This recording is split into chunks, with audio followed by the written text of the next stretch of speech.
Okay, let's unpack this. If you have been watching the NBA over the last few days, you probably feel like you need a seatbelt. Oh, yeah. We are talking about volatility levels that are completely off the charts. I don't think my phone battery can even handle the amount of notifications I'm getting. It has been a chaotic week, to say the least. The variance we're seeing right now is unlike anything we've seen in recent seasons. Chaotic is putting it lightly. I Yep. mean, we just watched the New York Knicks beat the Brooklyn Nets by a margin that I didn't even know was mathematically possible. Right. They won by 54 points. 54. They erased their previous franchise record of 48. And that wasn't even the only thing happening. Not even close. You got Shai Gilgeous-Alexander dropping 47 points. You've got Embiid casually tossing up triple doubles. It feels like the whole league is just vibrating right now. It is, and that's exactly why we need to take a breath.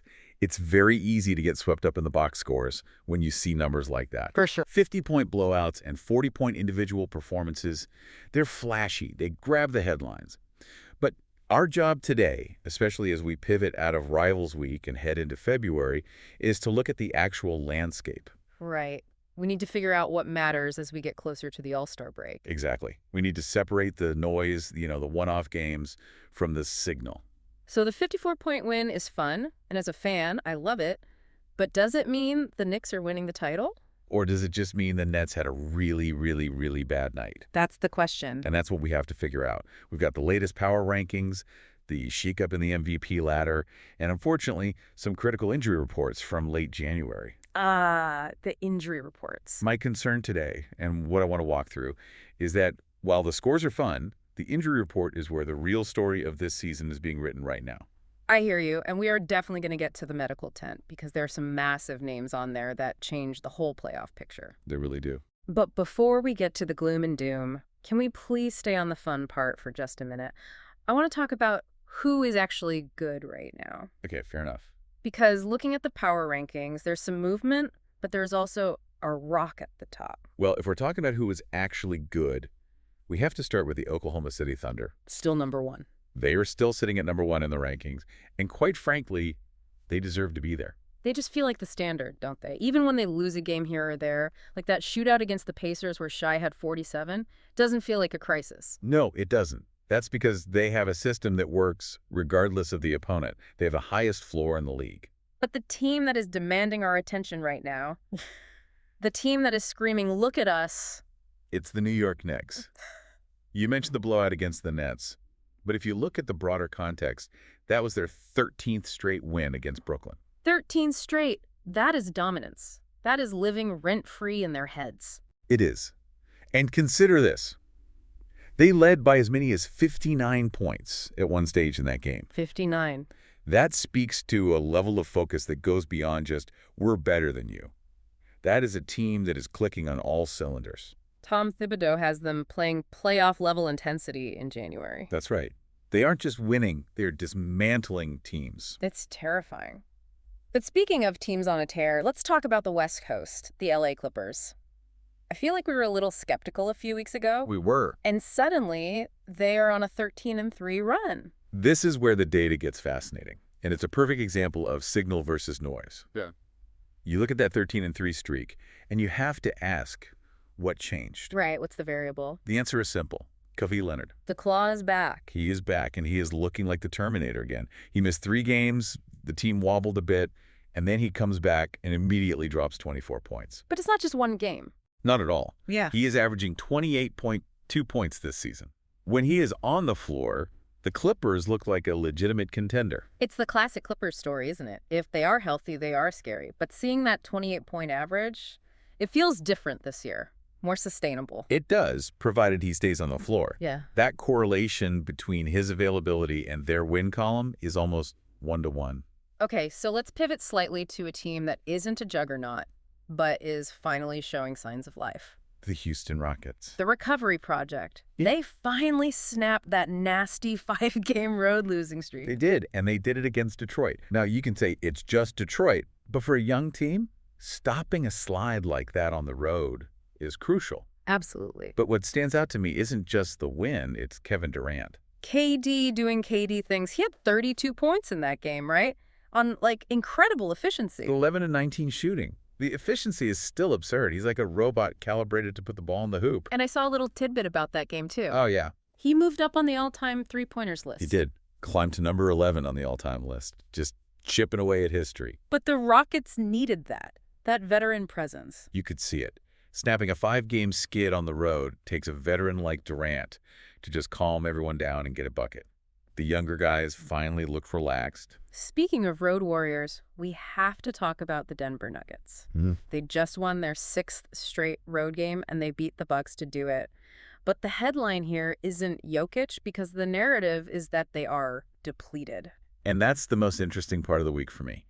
Denver is finding ways to win without their full deck. Everyone talks about their lack of depth. And then what happens? In that Bucks game, it was Julian Strawder leading the way with 20 points. Julian Strawder, that's what I mean about signal versus noise. Is this just a random hot night, or is Denver actually deepening their rotation right before our eyes? I think it's a signal. If the Nuggets can get real, consistent production from guys like Strawther while their main guys are out or resting, think about what they look like in April. You're saying this could be a blessing in disguise. It could be. If you have role players who have confidence because they won big road games in January, that pays dividends in the playoffs. They might actually be better positioned long-term because they're being forced to adapt now. That's a scary thought for the rest of the West. Oh, great. The Nuggets got deeper. But okay, you promised to bring down the mood, so let's get to it. All right. We talked about who is winning. Now we have to talk about who is hurting. You said the injury report is the real story. Unfortunately, it is. The war of attrition is ramping up. We saw 2 major injuries in late January that could fundamentally shift the standings. First, we have to look at Phoenix. Devin Booker. Devin Booker. In that game against the Hawks, which they lost, by the way, 110 to 103, he stepped on Onyeka Okongwu's foot in the third quarter. I saw the replay. It's one of those classic ankle turns that just makes you wince. The foot goes 90 degrees. Yep. He had to be helped off the floor. And that image, him being helped off, is the concern. Exactly. The Suns are a team that relies so heavily on their top-end talent. They are top-heavy by design. When you take Booker out of that equation, the whole geometry of their offense just falls apart. We saw it in that fourth quarter against Atlanta. Totally. They struggle to generate easy shots because defenses can just load up on everyone else. So without Booker, are they just treading water? Or is it worse? They might be sinking. In the Western Conference right now, you can't afford to tread water for 2 or 3 weeks. You'll drop from a top 4 seed to the play-in tournament in the blink of an eye. The margins are just too thin. Way too thin. And it's not just Phoenix feeling the heat. The Golden State Warriors are dealing with a nightmare scenario right now. This is a pressure test, plain and simple. They are already without Jimmy Butler. Which is huge. People forget he was their second leading scorer. 20 points, almost 6 rebounds, 5 assists a game. That's a lot of production sitting on the bench. It's a ton. Yeah. So you're already missing that stabilizer, that secondary playmaker. And then Jonathan Kuminga goes down with ankle and knee issues. Oof. Ankle and knee.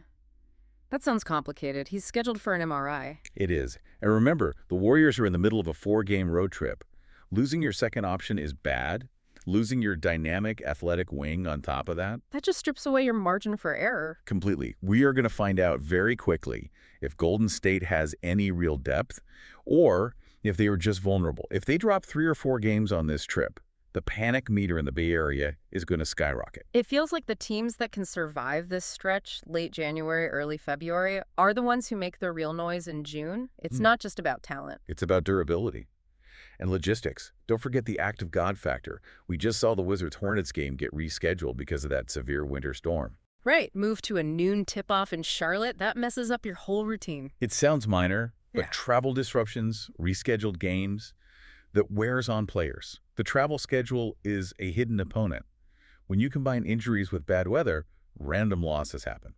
Okay, let's shift gears from the injured list to the award list. Because despite all that, there are some guys who are absolutely soaring right now. We have a shakeup in the MVP race. We do. And it's happening in Philadelphia. Joel Embiid is obviously the headliner. He had that triple-double on Thursday night that was just masterful. Of course. But the MVP ladder is recognizing someone else in that backcourt. Tyrese Maxey. He has sprinted into the top 5. And deservedly so. We talk about clutch performances all the time, but Maxey has been the definition of clutch. Is it crazy to ask if he's the most important guard in the East right now? I mean, with the way he closes games? It's not crazy at all. Think of it this way. Embiid gives you the floor. He guarantees you are competitive. But Maxey gives you the ceiling. That's a good way to put it. When the game breaks down in the final 2 minutes and you need a bucket, Maxey's the one delivering. The fact that he's in the top 5 of the MVP ladder tells you that the voters are watching the games, not just the box scores. I love seeing him get that recognition, but if we're talking about recognition, we have to look at the rookies. For months, it has been the Cooper Flagg show. All Cooper Flagg, all the time. But there's a new king of the hill. There is a flip at the top of the Kia rookie ladder. Con Nwepel of the Charlotte Hornets has passed Cooper Flagg for the #1 spot. The Hornets hive is buzzing. And it should be. There was a great article about this. He isn't just putting up empty stats on a bad team, which is what we often see. Charlotte is actually thriving because of him. So he's integrating with their core, and it's actually translating to wins. Or at least competitive basketball, yeah. That's the key difference, right? Flagg is incredibly talented, but if Knuppel is driving a competitive culture, that gives him the edge. Precisely. It's about impact, and voters love a rookie who contributes to winning. And speaking of impact, we can't just gloss over Shai Gilgeous-Alexander again. No, we can't. I know the Thunder lost that game to the Pacers, but 47 points. It was a masterclass. Yeah. And you saw Evan Mobley picking up Player of the Night recognition, too. The league is just seeing this explosion of offensive talent. You know, it reminds me. We just hit the 20th anniversary of Kobe's 81-point game. Yes, Sam Mitchell did that breakdown of it recently. It was great. Watching these guys now, like Shai or Embiid, do you feel like that spirit of, I'm just going to outscore the entire other team is coming back? I think the skill level is just so high now. Kobe was an outlier 20 years ago. He was doing things nobody else could do. Right. Now you have 5 or 6 guys in the league who, on any given night, could realistically drop 50 or 60. The floor has been raised. The spacing is better. The shooting is better. Yeah. It's a golden age for scoring. A golden age for bucket getters, that's for sure. Okay, I want to take a minute for the deep dive special. These are the stories that maybe aren't on the front page, but they explain what's really going on. I like it. You found something on Deni Avdija that I thought was fascinating. Yeah, this is a great story from The Athletic. Everyone sees Deni Avdija playing well, but the backstory is incredible. They're calling him Israel's greatest player and a true breakout star. So what changed? The catalyst for this recent explosion. It wasn't a coaching change or a trade. It was a closed-door meeting in Portland. A closed-door meeting. I love the drama. Laughs, right. Yeah. But apparently, that meeting was the turning point. It cleared the air about his role, reset his focus, and he has been on a tear ever since. It's a reminder that so much of this game is mental. You unlock the mind, you unlock the player. Sometimes you just need to talk it out. And then over in Miami, you've got Norman Powell. Coach Spoelstra said something interesting about him. He said Powell has that chip on his shoulder. Mm. And in Miami, that is the ultimate currency. If you have a chip on your shoulder, you fit in with Heat culture perfectly. He's giving them a leg up because he can play multiple roles and he plays angry. And you don't want to play against that. Now, you also flagged something about the Lakers that was a bit more nerdy. It is nerdy, but stick with me because it matters. The Athletic did a deep dive on the Lakers by the numbers, specifically focusing on their second quarter performance. Why the second quarter? Because that's often when the rotation shifts. The starters sit, LeBron sits, and the bench comes in. As we get close to the trade deadline, teams are looking at granular data, like net rating in the second quarter, to figure out what they need. So if the Lakers are bleeding points in the second quarter, it tells the front office exactly what kind of player they need to trade for. Probably a bench scorer or go rim protector. So if you're a Lakers fan and you see a trade happen next week, go check the second quarter stats. That's probably why. Exactly. Front offices aren't guessing. They're looking at these specific inefficiencies to plug the leaks. Before we wrap up, I have to mention one moment that made me smile this week. Okay. The Chicago Bulls retiring Derrick Rose's #1 jersey. That was special. Amidst all this chaos, the injuries, the trades, the blowouts, seeing D. Rose get that honor, it just felt right. It did. He represents such a specific electric era of the NBA, the youngest MVP ever. Even with the injuries, that peak was iconic. It's good to see the game pause and honor that. Totally. Okay, so let's recap. We've covered a lot of ground today. We have. If you're taking notes, here are the big 3 takeaways. 1, the Knicks and OKC are the teams to beat right now. They aren't just winning, they are dominating. 2, the injury bug is biting hard. Phoenix and Golden State are in a very dangerous spot. Keep your eyes on those ankle reports for Booker and Kuminga. For sure. Because they could determine the playoff picture in the West. And 3, The rookie race is officially flipped. It's not just the Cooper Flag coronation anymore. Con Quipple is the real deal in Charlotte. So here's my final thought, Fru, and it's something I want you to think about this week as you watch the games. We saw that report analyzing big games, how teams with winning records do against other teams with winning records. That is a crucial metric. It makes me wonder, does a team's overall win-loss record really matter if they can't beat the other good teams? We see teams pad their stats against the bottom feeders, but maybe we should stop looking at the standings and start looking at quality wins. If you're 40-10, but you're 0-5 against the top seeds, are you actually a contender? That is the question that usually gets answered in the second round of the playoffs. Yeah. The harsh reality check. Something to mull over as you watch the games this week. Don't just watch the score, watch who they're playing. Thanks for diving in with us. Always a pleasure. Keep your eyes on the ankle reports, everyone. We'll talk to you next time.